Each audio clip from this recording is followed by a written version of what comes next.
Sorry for the disconnection, it was due to network.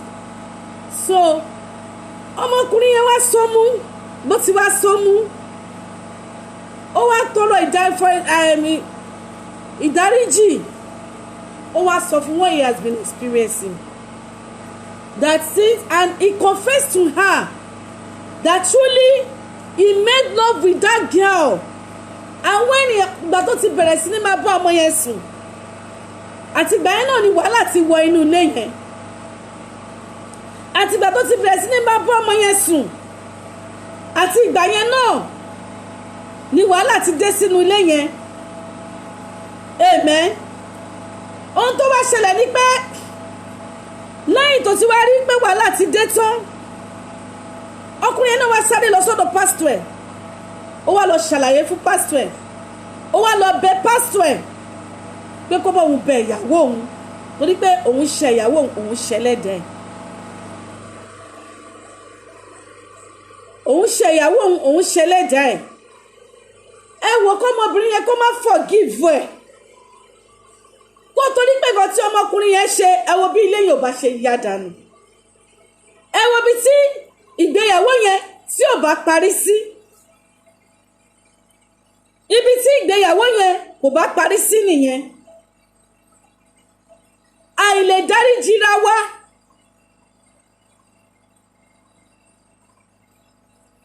àìlè dáríjìra wa ó wà lára àwọn nǹkan wọ̀nyí. Praise the Lord. Ìmí náà ni owú. Amen. Ìyàwó mi ò gbọ́dọ̀ ga jù mí lọ. Ọkọ mi náà gbọ́dọ̀ lówó dání.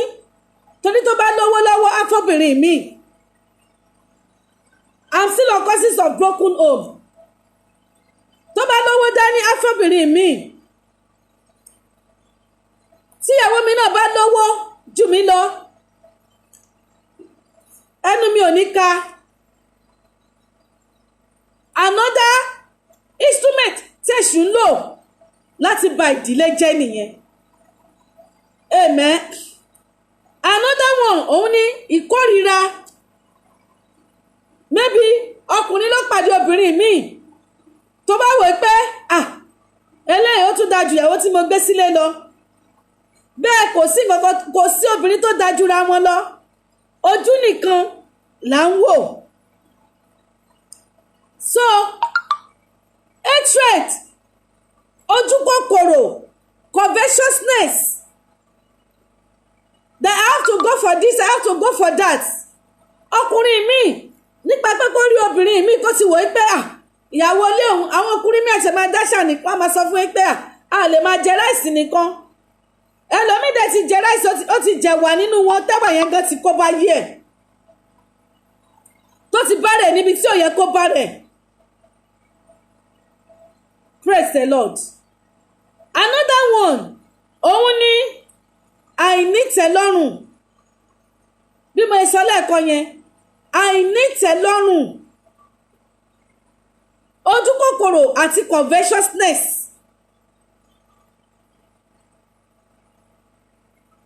Ara àwọn nǹkan mi tó ya ilé yẹn tó ya àwọn ilé mi nìyẹn. Nǹkan tí mo tún wá fẹ́ sọ̀rọ̀ lé lórí tó tún ya ìdílé òun ni intruder. Intruder yẹn àwọn yẹn ní ènìyàn bí èṣù bí ènìyàn. Wòlíì lè jẹ́ intruder. Ọ̀rẹ́ ọkọ lè jẹ́ intruder. Ìyá ọkọ lè jẹ́ intruder. Ìyá ìyàwó lè jẹ́ intruder. Àbúrò ọkọ lè jẹ́ intruder. This intruder may come in every different forms. In every different forms. Gbogbo ọ̀nà òun ni intruder yìí lè ti wá.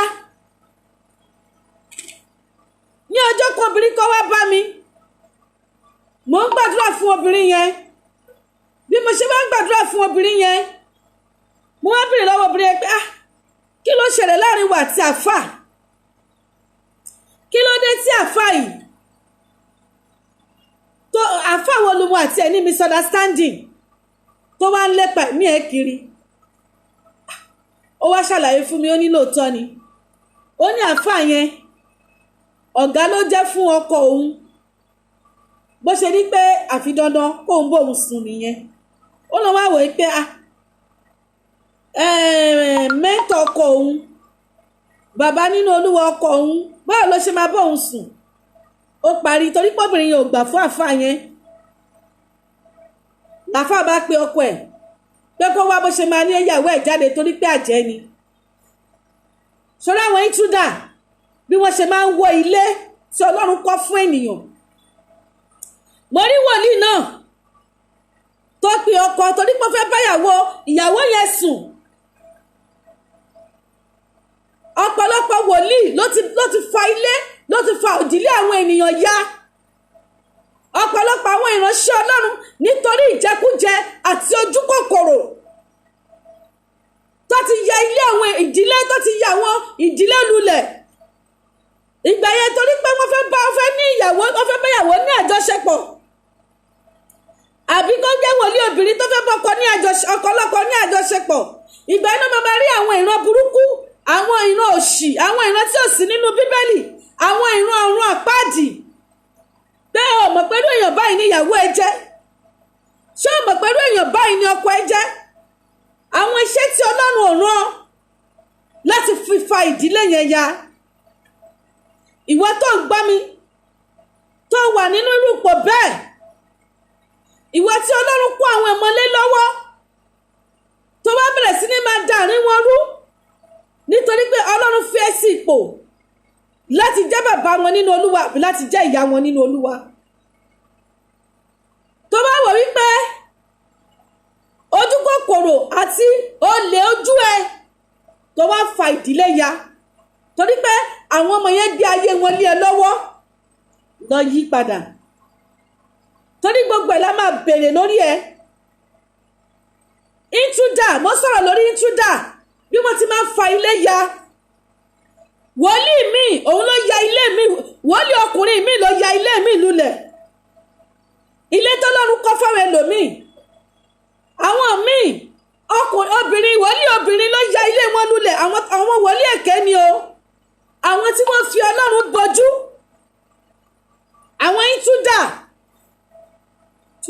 wọ́n ya ilé yẹn lulẹ̀ causes of a broken home gbogbo ìwọ tó wà nínú ipò bẹ́ẹ̀ lọ yí padà then how can we mend the broken home níbi tí à ń lọ kíkọ́ ilé yẹn padà kíkọ́ báwo la ṣe lè kọ́ ilé yẹn padà bá a ti lè kọ́ ilé yẹn padà náà ni wípé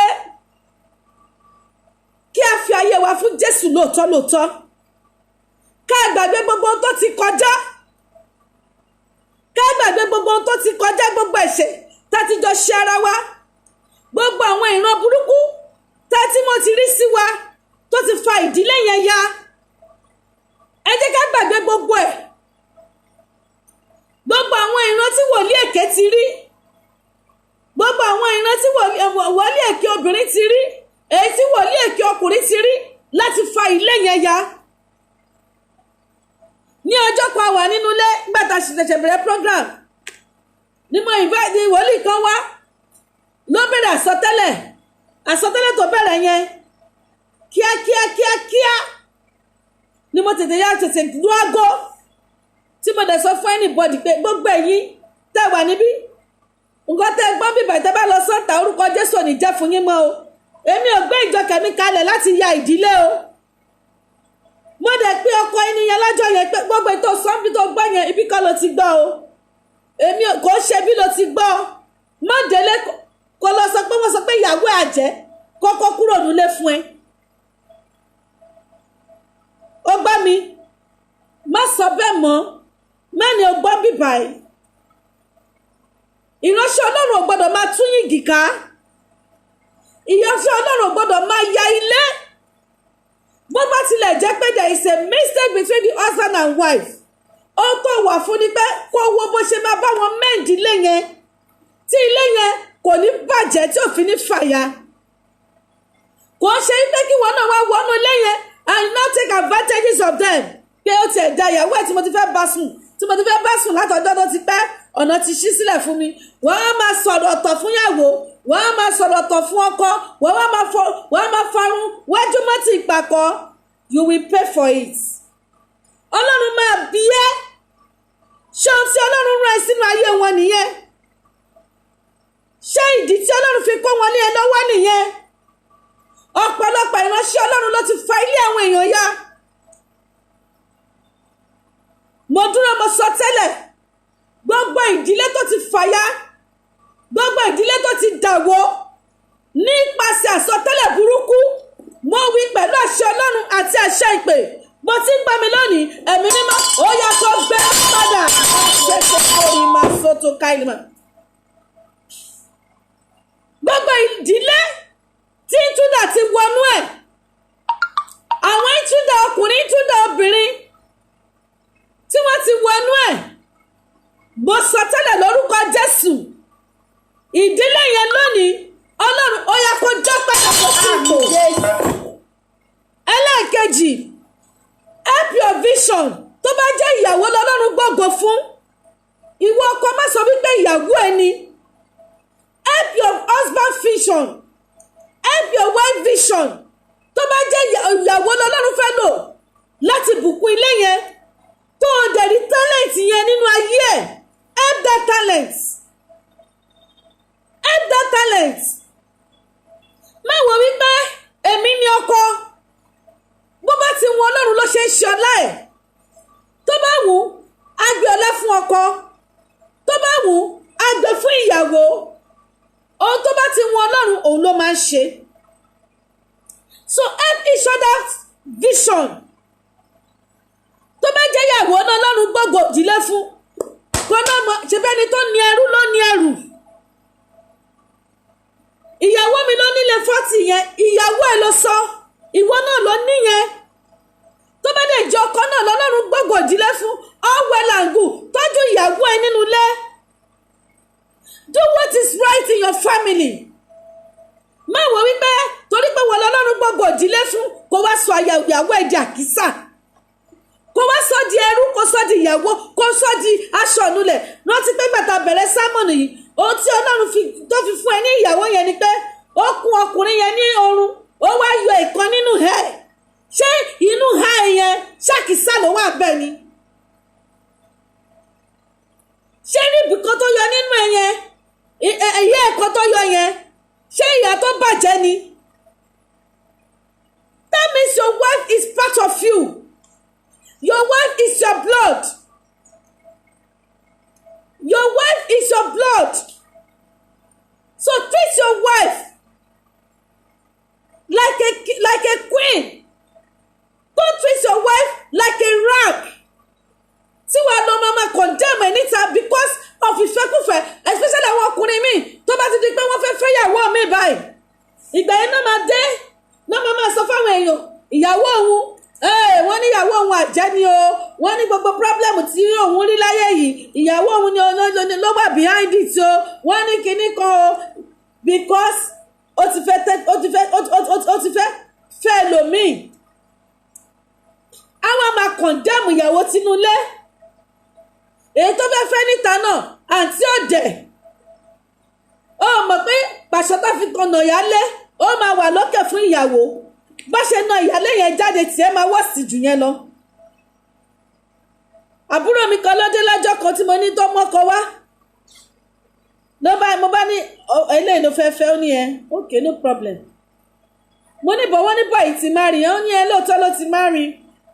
Ó sọ fún un pé ìyàwó òun kọ́ lòun ọmọ tó bí, àlè ló bí fún. Mo ní so ìwọ ló fẹ́ bí ọmọ kọ fún, ìyàwó tó wà nílé àlè ló bí ọmọ yẹn fún, ìwọ ló fẹ́ bí ọkọ ọmọ, ló fẹ́ bí ọmọ kọ fún. Mo ní o káre. Lábá pé àwọn bọ̀dá ṣọ́fẹ́ fọmọ yìí náà ló fẹ́ tó bá mọ̀ pé fẹ́ ó yá wá tọrọ ẹ̀. Bó ṣe sá lọ nìyẹn tó lọ sábáyàwó ẹ̀. Ọkùnrin ló fi ṣeré, ọkùnrin wọ́n lè deny màmá wọn torí pé wọ́n fẹ́ bóbìnrin sùn.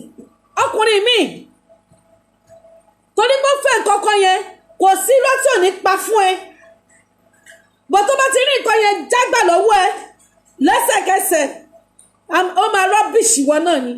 So ọkùnrin tó máa ń bá ẹ tó rọ́bìṣì ìyàwó ilé ẹ kó mọ̀ pé preambus nìyẹn, tí ẹ máa wọ́ọ̀sì jù yẹn lọ.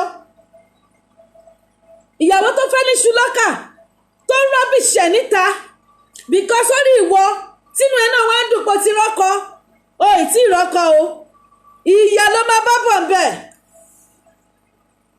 Nítorí náà kọ́ ẹ jẹ́ ká padà ká lọ ṣòtítọ́ gbogbo ibi tí lè ti ya. Mo wà lórí Ecclesiastes 4:9.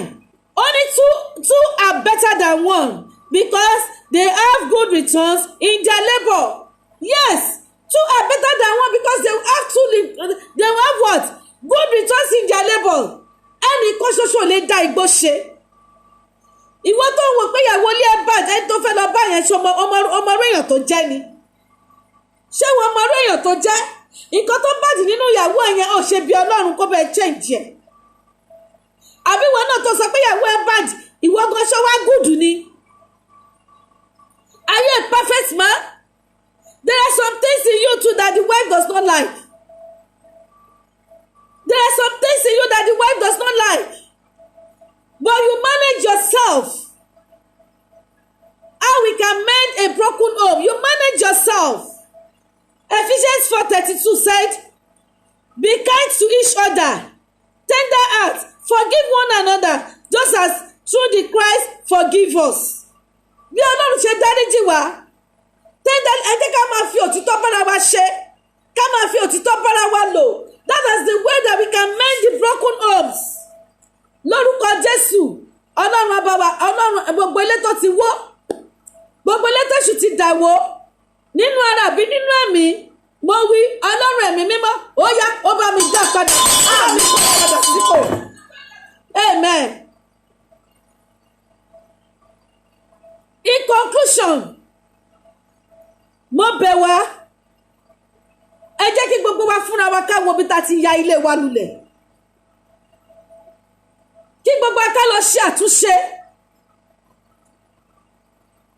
Ká lè mọ bá ṣe máa gbé ilé yẹn ró padà. Mo dẹ̀ gbàgbọ́ pé Ọlọ́run á ràn wá lọ́wọ́. A sọ pé k'Ọlọ́run kó bá wa tún ilé kọ́. Kó fún wa ní okun láti parí ilé náà. Ìdílé wa ni ìdílé àkọ́kọ́ nínú ayé wa. Mo fẹ́ kí wá padà lọ. Ká lọ wò ó. Níbo ni mo ti ya ilé tèmi nulẹ̀? Níbo ni wọ́n náà ti ya ilé títí ẹ lulẹ̀? Tá ò wá tún fi rí kọ́. Níbo láti gba àwọn ìtúndà láyè tó ti ya ilé yẹn lulẹ̀? Nítorí àkókò wa, mo gbàdúrà gbogbo ilé tẹ́ṣù ti dàwó. Lórúkọ Jésù bó ti gbọ́ mi, Ọlọ́run ẹ̀mí mímọ́ ó bá mi tún ilé náà kọ́. Mo dẹ̀ gbàdúrà gbogbo ẹ̀yin opó tẹ̀ ń wò mí. Tó ẹ pé ìjì kan wọ́n wí òjòdà ó ti gbọ́kọ lọ lọ́wọ́ yín. Àbí tó ti gba aya lọ lọ́wọ́ yín. Mo sọ tẹ́lẹ̀ ẹ̀mí mímọ́ kó máa ṣọkọ fún yín. Ọlọ́run ẹ̀mí mímọ́ kó máa ṣayé fún yín. Gbogbo ayé àwọn tó ti kọjá lọ yẹn lórúkọ Jésù kò ní ṣí sílẹ̀ nínú ayé yín. Gbogbo ìdílé tó dẹ̀ ti fàya ẹ̀mí mímọ́ ó yá ó bá mi dá padà fún ipò. Gbogbo ìtí èṣù tó pinnu lé lórí mo sọ tẹ́lẹ̀ lórúkọ Jésù ó yá kó dákẹ́. Ìjì yẹn kó dákẹ́. Ìjì yẹn kó dákẹ́. Gbogbo ọ̀nà tá ti gbà tá ti ran èṣù lọ́wọ́ láti fa ìdílé wa ya, ilé tí Ọlọ́run kọ́ sí wa tó kọ́ fún wa, mo sọ tẹ́lẹ̀ lórúkọ Jésù àánú kó gbé ilé yẹn ró náà. Àánú kó gbé ilé yẹn ró lónìí. Àánú kó gbé ilé yẹn ró lónìí. Ògo ni fọ́lọ́run lókè ọ̀run. Mo ti ń gbọ́ mi ẹ̀kọ́ sáré bá mi sọ fún Ọlọ́run. Àdúrà méjì péré la máa gbà. Olúwa, ọ̀nà tí mo ti gbà wọ ilé tó fún mi, gbogbo ọ̀nà tí mo ti gbà tí mo ti fi da ilé yẹn wó, tí ilé yẹn fi crack, àbí tí ilé yẹn fi crack tí kò fi sáyọ̀ mọ́ nínú ilé yẹn, Ọlọ́run ẹ̀mí mímọ́ àánú bá mi fi túnṣe padà lónìí. Ẹ jẹ́ ká sáré sọ di àdúrà ní orúkọ Jésù. Gbogbo ọ̀nà tí mo ti gbà láti da ilé yẹn wó, ibi tẹ́mi náà ṣe ó ní gbogbo wa là lọ́wọ́ ń bẹ. Gbogbo wa là lọ́wọ́ ń bẹ o. Ọkùnrin lọ́wọ́ ń bẹ, obìnrin lọ́wọ́ ń bẹ. Ohun tó ṣẹlẹ̀ ní Nàìjíríà gbogbo wa là lọ́wọ́ ń bẹ. Ohun tó ṣẹlẹ̀ nínú ìdílé wa gbogbo wa náà là lọ́wọ́ ń bẹ. Ọkùnrin lọ́wọ́ ń bẹ, obìnrin lọ́wọ́ ń bẹ. We are not perfect human being. Olúwa gbogbo ọ̀nà tẹ́mi náà ti gbà tí ilé yẹn fi dàwó àbí tí ilé yẹn fi crack mọ́ mi lọ́wọ́, ọlọ́run ẹ̀mí mímọ́ fi àánú bá mi tún ṣe lónìí. Ayérayé fi àánú tún ṣe lónìí. Ọlọ́run ẹ̀rí bá mi fi àánú tún ṣe lónìí. Ògo ni fún ọlọ́run lókè ọ̀run ní orúkọ Jésù Olúwa wa. Ìkejì náà ni sọ fún ọlọ́run wípé Olúwa gbogbo ènìyàn, gbogbo ẹni tó dìde láti bí ilé tí wọ́n ọlọ́run tó kọ́ fún mi wó, alágbára tó dìde láti bí ilé tó kọ́ fún mi tó fẹ́ bì mọ́wọ́ mi lọ́wọ́, jẹ́ kó kúkú téèyàn kò kú rí o. Irú ẹ̀dá bẹ́ẹ̀ Olúwa jẹ́ kó kú ikú téèyàn kankan ò kú rí. Ó yẹ sọ́jà àdúrà Olúwa o, gbogbo ẹ̀dá tó fẹ́ bí tó yẹ wó mọ́ mi lọ́wọ́, ilé tí mi bá o, ilé tí wọ́n ọlọ́run fún mi kọ́, gbogbo ẹ̀dá tó fẹ́ bí wó mọ́ mi lọ́wọ́, tó fẹ́ bí ilé yẹn wó tó lọ máa da ilé kó kú ikú tẹ́nìkan kò kú rí. Alágbára ọkùnrin tó lọ máa da ilé yẹn wó mọ́ mi lọ́wọ́, alágbára ọkùnrin tó lọ máa da ilé yẹn wó mọ́ mi lọ́wọ́, Olúwa jẹ́ kó kú ikú tẹ́nìkan kò kú rí o. Lórúkọ Jésù máa ń fẹ́ nígbà kí àwọn ọ̀tá òun kó kú ikú tẹ́nìkan kò kú rí. Bàbá o, jẹ́ káwọn náà kú ikú tẹ́yẹ̀ kò kú rí. Ògo ni fọ́lọ́run lókè ọ̀run ní orúkọ Jésù Olúwa wa. Àdúrà kẹta tó máa sọ fún ọlọ́run náà ni wípé Olúwa jàre, ilé tó fún mi lè kọ́, gbogbo ilé tó ní kí n kọ́ láyé, Olúwa fún mi ní àṣẹ ìrọ̀rùn láti ṣàṣeyọrí lórí ẹ̀. Ẹ̀mí mímọ́ fún mi ní àṣẹ ìrọ̀rùn láti ṣàṣeyọrí lórí ẹ̀. Ó yẹ sọ́jà àdúrà máa sọ èkó gbogbo ilé tó fún mi ní orí ọ̀fẹ́ láti kọ́ láyé, ilé ìdìdílé ni àwọn ọmọ tó fi fún mi ní ilé àkọ́rí, ilé àkọ́tẹ́, ilé àkọ́gbẹ́ ni ìjọ tó yọ̀ǹda fún mi. Ó lọ fún mi ní orí ọ̀fẹ́ láti ṣàṣeyọrí lórí ẹ̀, orí ọ̀fẹ́ àti àṣẹ ìrọ̀rùn láti ṣàṣeyọrí lórí ẹ̀. Ó lọ yọ̀ǹda fún mi, ayérayé yọ̀ǹda fún mi, ọlọ́run ẹ̀rí yọ̀ǹda fún mi. Ògo ni fọ́lọ́run lókè ọ̀run ní orúkọ Jésù Olúwa wa. Jésù agbára wa, orúkọ Jésù ayérayé ọlọ́run ẹ̀mí mímọ́ ẹ̀yàn gbé yín ga fún oore ọ̀fẹ́ tá tún fi fún wa lónìí. Ọlọ́run gba ọpẹ́ wa. Ẹ̀mí àwọn wòlíì Olúwa gba ìyìn wa.